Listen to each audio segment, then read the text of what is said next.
sampai sekarang. Saya tugas di Mekah 2010, menerima jemaah haji yang pertama. Begitu datang sholat, Masya Allah, isyanya sholat di situ, Allahu Akbar. Imamnya disirkan, Alhamdulillahi Rabbil Alamin. Imamnya Muhammadiyah sendiri. Masya Allah. Begitu sholat subuh, imamnya nggak kunut. Lengkap sudah itu. Apa saya bilang kan semalam Muhammadiyah kan yang nggak kunut. Padahal nggak ada Muhammadiyah, nggak ada NU dari zaman Nabi, Masya Allah. Dan yang paling hebat, dua pendiri ormas besar itu bersaudara dan belajarnya sama-sama. Sama-sama berangkatnya bareng, satu nasab yang sama, belajar di satu guru yang sama, kembali yang sama, punya misi yang berbeda. Yuk kita buktikan. Saya agak panjangin sebentar nih ya.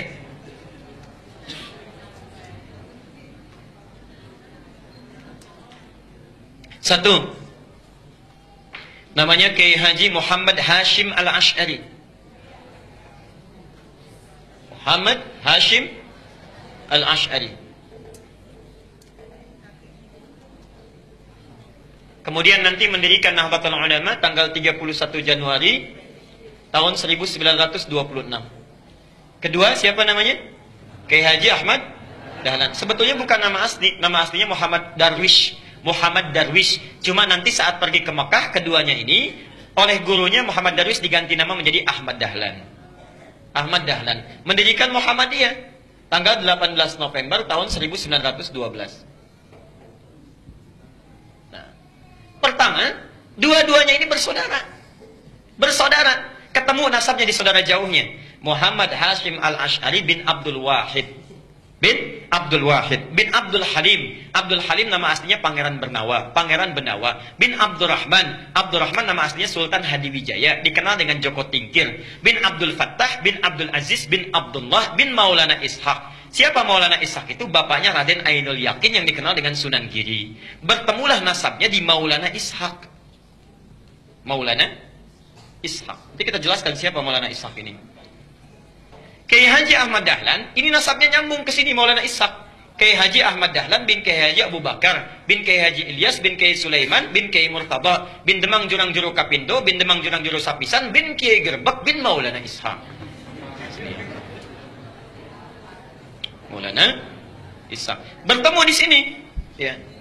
Siapa Maulana Ishaq ini? Adalah satu dari dua anaknya Syekh Ahmad Jumadil Kubra yang membawa Islam asalnya dari Mesir, datang dengan 8 orang temannya atas perintah dari kekhilafahan Turki supaya datang ke Nusantara memberikan nilai-nilai Islam. Namanya Ahmad Jumadil Kubra. Punya 2 orang anak, satu Maulana Ishaq, yang kedua Syarif Abdullah. Syarif Abdullah. Maulana Ishaq ini nanti yang akan melahirkan 2 keturunan ini. Syarif Abdullah ini tinggalnya di Mesir, tidak ikut ke Nusantara. Tapi nanti pada tahun sekitaran awal abad ke-15 akan bertemu dengan seorang perempuan luar biasa yang sudah masuk Islam, anaknya Prabu Siliwangi. Prabu Siliwangi itu siapa? Nama aslinya Pamenah Rasa. Pamenah Rasa punya kekuasaan yang luar biasa, luas ya. Kalau dari Cirebon batas Jawa Tengah sampai dengan ke ujung wilayah Banten, ibu kotanya di Bogor. Dulu namanya Pamenah Rasa. Pamenah Rasa ini dulu inspeksi datang ke wilayah Subang pada masa itu sampai dengan ke Karawang. Di Karawang itulah bertemu dengan seorang perempuan yang bersih luar biasa, cantik, taat, sedang baca Quran. Muridnya Syekh Hasanuddin. Syekh Hasanuddin itu karena dulu menimba ilmu Qurannya di Mekah, dikenal dengan Ummul Qura, maka disebut dengan Syekh Qura. Syekh Qura. Siapa perempuan ini? Namanya Nyai Subang Larang. Nyai Subang Larang. Jatuh cinta dengan Nyai Subang Larang, menikahlah dengan beliau ini. Setelah menikah, pada tahun 1423, memiliki keturunan pertama laki-laki, diberi nama dengan Walang Sungsang. Walang Sungsang. 1426 punya anak yang kedua, perempuan, diberi nama Nyai Rara Santang. Rara Santang. 1427 lahir anak yang ketiga, diberi nama dengan Raja Sengara. Raja Sengara. Nah, kakak ini, 2 kakaknya, Walang Sungsang dengan Rara Santang, kemudian muncul satu masa ingin berhaji. Datanglah ke kota Mekah. Ya. Kemudian mereka datang ke Mekah setelah menunaikan ibadah haji, berganti nama. Ini Walang Sungsang menjadi Ki Abdullah Iman. Kan yang ini ya, Abdullah Iman namanya. Gelarnya Ki Samadullah. Gelarnya Ki Samadullah, Kiai Samadullah. Samadullah. Ini Rara Santang berganti nama menjadi Syarifah Mudaim. Syarifah Mudaim. Saat akan pulang di jalan bertemu dengan Syarif Abdullah. Syarif Abdullah langsung meminang Syarifah Mudaim untuk dijadikan istrinya. Menikahlah kedua orang ini, lantas berangkat ke Mesir. Di Mesir kemudian mereka menyatu, bersama-sama berumah tangga, melahirkan seorang anak namanya Syarif Hidayatullah.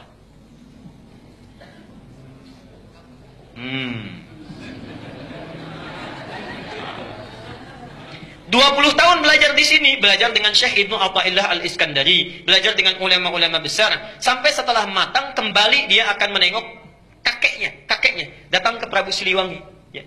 Karena kakeknya tinggal di wilayah Jati, diberikan kekuasaan di situ, diangkatlah dan dikenal dengan Sunan Gunung Jati di kemudian hari. Itulah Syarif Hidayatullah, keturunan dari sini. Sedangkan Ki Samadullah pergi ke satu wilayah dikenal dengan Lemah Wungkuk. Minta izin pada bapaknya untuk memajukan wilayah itu. Di Lemah Wungkuk itu, Masya Allah, itu etnisnya campuran. Ada orang Cina, orang Arab, orang lokal, masih belum bagus. Minta izin supaya ditata. Campuran dalam bahasa lokal itu disebut dengan caruban. Oh, caruban. Begitu datang ke sini, ya, dikelola, dirawat dengan baik sampai tumbuh pesat luar biasa. Masya Allah, tiba-tiba melihatlah seorang anak perempuan, putri dari seorang pembesar Syah Bandar namanya Ki Gedeng Alang-Alang, punya putri namanya Nyai Kencana Larang. Kencana Larang. Ya. Menikah dengan Kencana Larang. Setelah menikah, untuk mengabadikan namanya, maka disebut dengan Caruban Larang, Caruban Larang, Caruban Larang. Lisan orang sana menyebut Caruban, Caruban, Caruban. Berubah sekarang menjadi Cirebon, Cirebon, Cirebon, Cirebon. Nah, muncul Cirebon. Ibunya Nyai Subang Larang sudah lama berumah tangga, ingin menengok. Di perjalanan lewat di satu daerah, ajalnya tiba, meninggallah di situ. Untuk mengenang sampai sekarang disebut dengan daerah Subang. Orang Subang belum tentu tahu itu. Nah, ya. Nah, terus apa cukup? Jadi muncul Cirebon. Nah, karena Cirebon sudah maju, maka kemudian diangkatlah, diberi gelar oleh Prabu Siliwangi, diberi gelar namanya Mangkubumi. Ya, Mangkubumi. Ini pertama gelar ini. Mangkubumi itu artinya khalifah fil ard. Al-Baqarah ayat ke-30. Wa idh qala rabbuka lil malaikati inni ja'ilun fil ardi khalifah. Fil ardi itu bumi. Khalifah, mangku, yang merawat, memangku bumi. Jadi gelar mangku bumi itu sama dengan khalifah. Jadi salah total kalau mengganti gelar khalifah menjadi mangku bumi. Sami mawon. Khalifah itu ya mangku bumi. Itulah pertama kali gelarnya diberikan. Nah, yang ingin saya sampaikan, itu satu keturunan yang sama dari Ahmad Jumadil Kubra. Punya anak itu. Kisah ini bukan fiktif, bisa dibaca. Yang paling bagus, judulnya Api Sejarah. Ada 2 jilid, karya sejarawan muslim namanya Ahmad Mansur Suryanegara. Ahmad Mansur Suryanegara yang dari Bandung. Jilid yang pertama warnanya hitam, halaman 148. Itu dimulai di situ kisahnya. Yang punya bukunya silahkan. Nah, apa hubungannya dengan yang paling atas? Kiai Haji Ahmad Dahlan, Kiai Haji Muhammad Hashim Asy'ari, itu berangkatnya bareng, satu keturunan, berangkat bareng. Di Mekah itu berguru pada seorang ulama besar, alim luar biasa dari Minangkabau. Namanya Syekh Ahmad Khatib Al-Minangkabawi. Syekh Ahmad Khatib Al-Minangkabawi. Ada juga yang menyebutkan riwayat dari Sambas, Syekh Ahmad Khatib As-Sambasi. Belajar dari situ, setelah selesai, dua-duanya punya keunikan. Kiai Haji Ahmad Dahlan itu senang sekali praktek. Ya, tidak terlalu banyak teoritis. Langsung praktek. Begitu pulang ke Nusantara, langsung mempraktekkan ajaran-ajarannya, membuat persyarikatan, kemudian persyarikatan Muhammadiyah. Muhammad itu nama Nabi, Yah itu nisbah, mengikuti. Jadi ingin memperbaiki keadaan seperti sesuai dengan Nabi. Bikin rumah sakit, bikin sekolah, dan sebagainya. Praktek dakwah. Kiai Haji Hashim Asy'ari, Muhammad Hashim Al-Asy'ari, Masya Allah, beliau itu senang nulis kitab. Beda dengan Ahmad Dahlan. Menulis kitab sampai ada 19 karya beliau dihimpun di satu kitab besar. 19 kitab. Dari mulai pertama adab dalam menuntut ilmu, kedua risalah Ahlussunnah wal Jamaah, ada kitab An-Nurul Mubin fi Mahabbati Sayyidil Mursalin, sampai 19 kitab. Masya Allah. Jadi akan menyeimbangkan saudaranya praktek, yang satu memberikan teorinya. Itu asalnya. Dan kalau Anda baca buku aslinya, kitabnya, Masya Allah, itu sama persis, gak ada bedanya. Gak ada bedanya. Aliran-aliran menyimpang yang ditanya jawab disebutkan sama sekali. Misal, Risalah Ahlussunnah wal Jamaah buka halaman ke-9.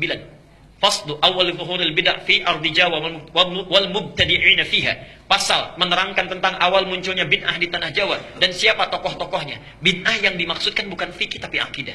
Tapi akidah. Halaman ke-10 paragraf yang kedua, baris 1 sampai dengan baris yang ke-4. Silahkan lihat. Wa minhum rafidhiyuna. Di antara aliran bid'ah itu adalah Syiah Rafidah. Syiah. Ya. Beliau langsung menyebutkan, bukan saya. Beliau langsung yang menyebutkan.